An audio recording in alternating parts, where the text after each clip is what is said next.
Hey folks, welcome to Bear Mountain today. We are planting some winter dianthus.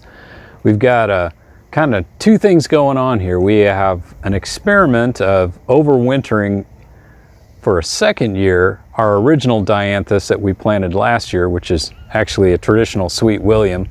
We have 2 boxes and we have a cat who's kind of being a nuisance. I'll go off a little. Don't bother me. So we have an experiment going on here where we have two of our areas we planted last year.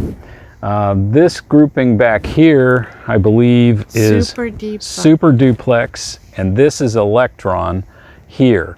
What we did is, after they finished blooming in the spring, is we kept them well irrigated during the summer and applied a little bit of JADAM liquid fertilizer to kind of keep them going.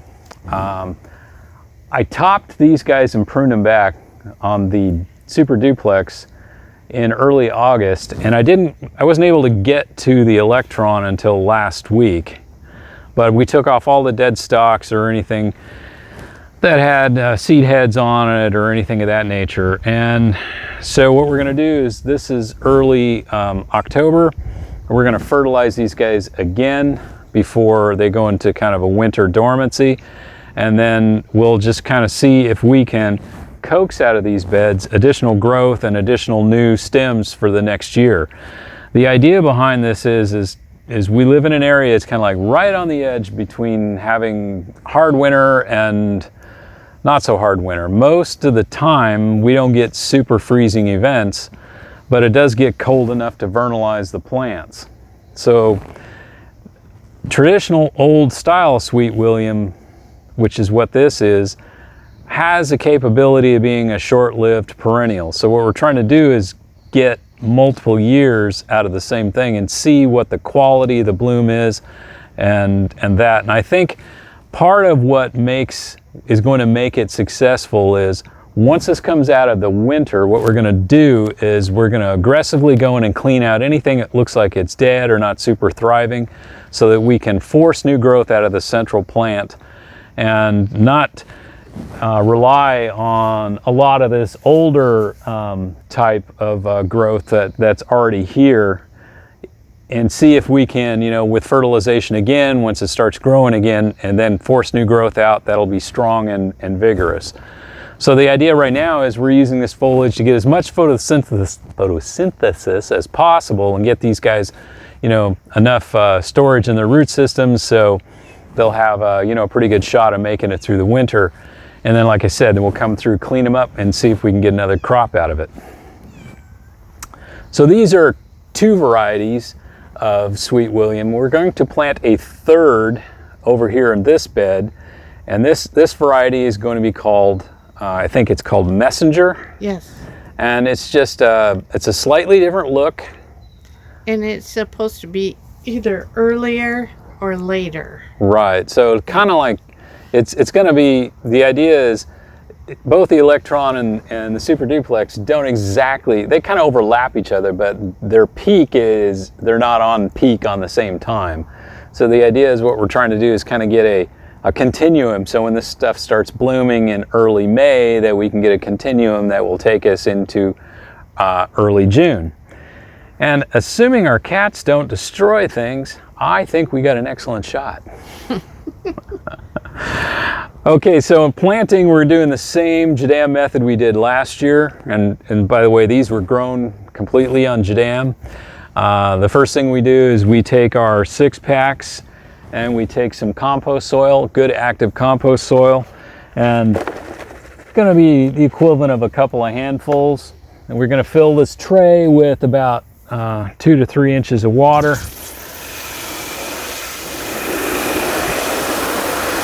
Now what this is going to do is this is going to give some biology as a soak. We're doing this kind of like a drench type soak of the tray before we plant them in the ground. And it seemed to really help last year in terms of getting them established faster.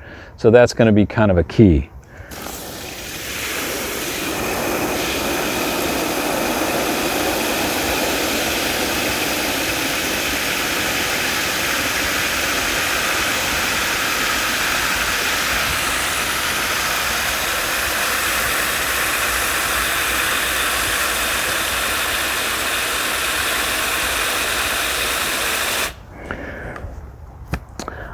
Okay, the soak itself is about 5 minutes or so, if it's that long. And I just fill it up so it kind of comes up to the top.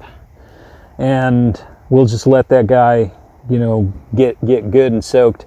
And then also does another thing too. It really helps in terms if you've got wet, a good soak on these 6-packs. It really helps them slide out of the 6-pack. You know, sometimes what happens when you get too dry of a start in a plastic plug tray, they become difficult to get out. Well, the water kind of helps grease the skids a little bit. So, you know, that's just another plus. Okay, so this guy's soaked now for about 5 minutes and it's kind of glistening on top, really looks pretty good. So I'm just gonna kind of let it drain here for a second. Now our spacing, that what we're doing is we're gonna kind of leave more space between rows with a little bit tighter spacing inter-row.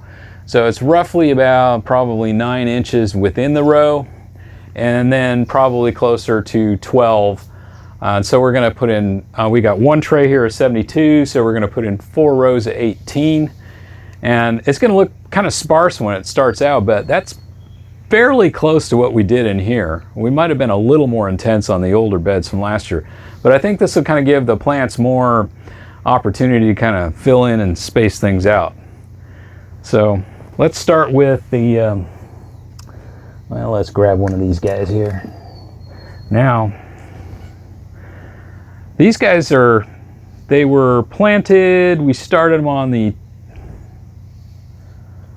week 34. So that would have been, what, about the 20th of August? Thereabouts? Doesn't it say? Yeah, I think that's 20th August. So, and these guys, so they're in pretty good shape. So, you know, we're looking at what, 45 days?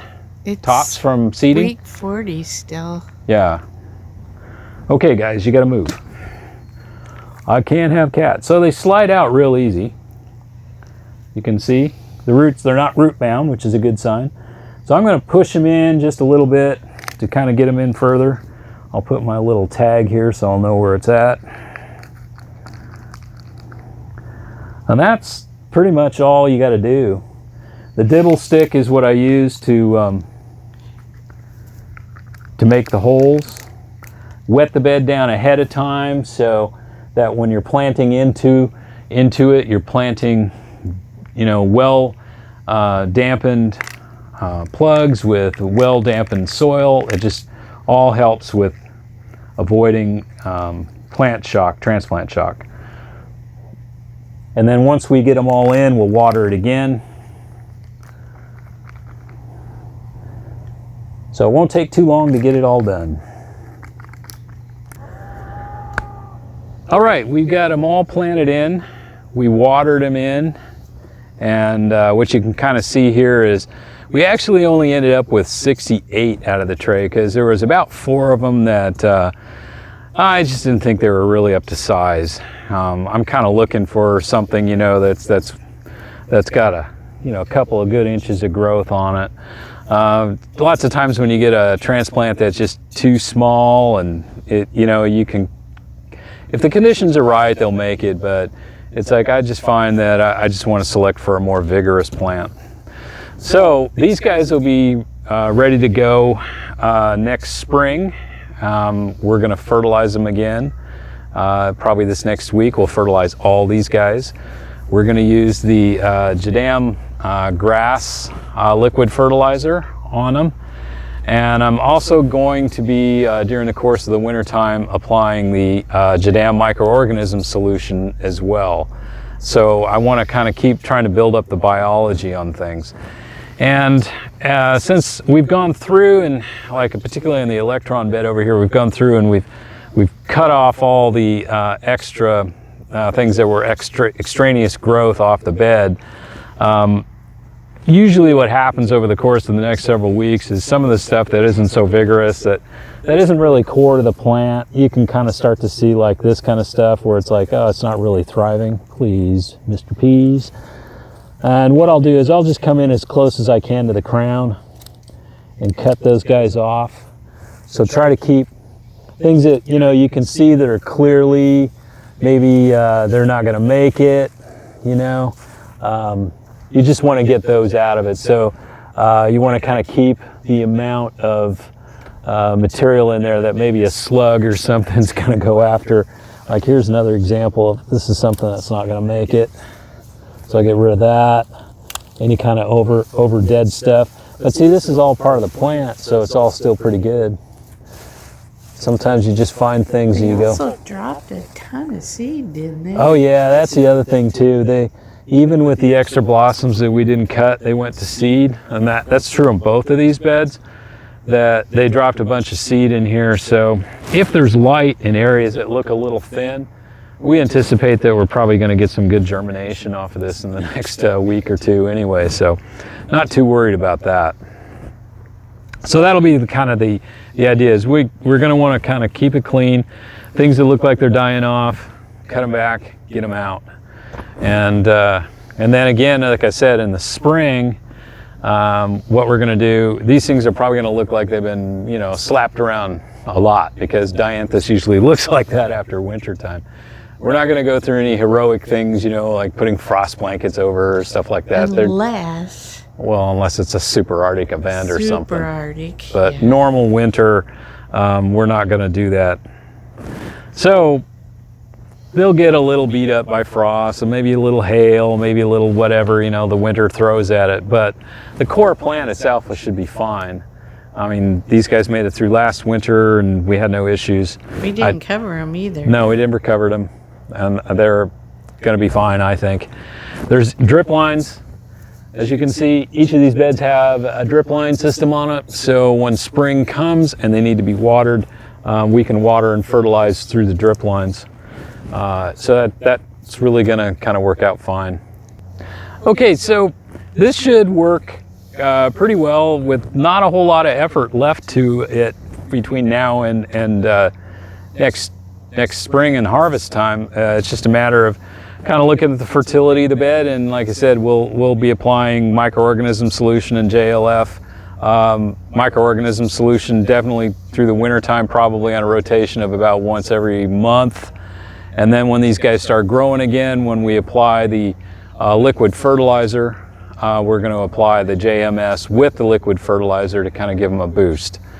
And we'll fertilize all the way up to bloom time. And at bloom, once they start looking like they're going to go to bloom, we stop fertilizing. So when they're inactive growing, we try to hit it about once every, it works out to be about once every 2 weeks with just a little bit of a boost. And the dilution rates I use when I'm using JMS on plants is my experience has been when I go a stronger dilution than 1 to 50, I definitely end up with some setbacks on plants and they kind of get a little funky about it. Now perennial plants, I really don't have that much of a problem. I can go maybe a little hotter, like almost 1 to 30 with that.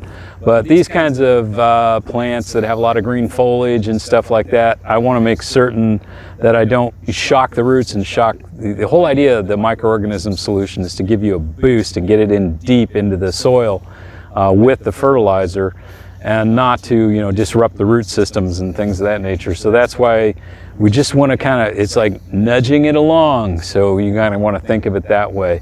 From a fertilizer standpoint, the dilution rate is 1 to 200. So it's 1 part of the grass liquid fertilizer to 200 parts water. And that's pretty much the standard dilution rates I use, and I seem to be getting really good results. So, Mrs. Producer, are there any questions? Nope, I think that covers it. This is just one of the things that we plant in the fall for next spring. Yep, and it's a beautiful fall day, so thanks for watching, guys, and stay safe, and we'll see you on the next video. Bye-bye. Bye-bye.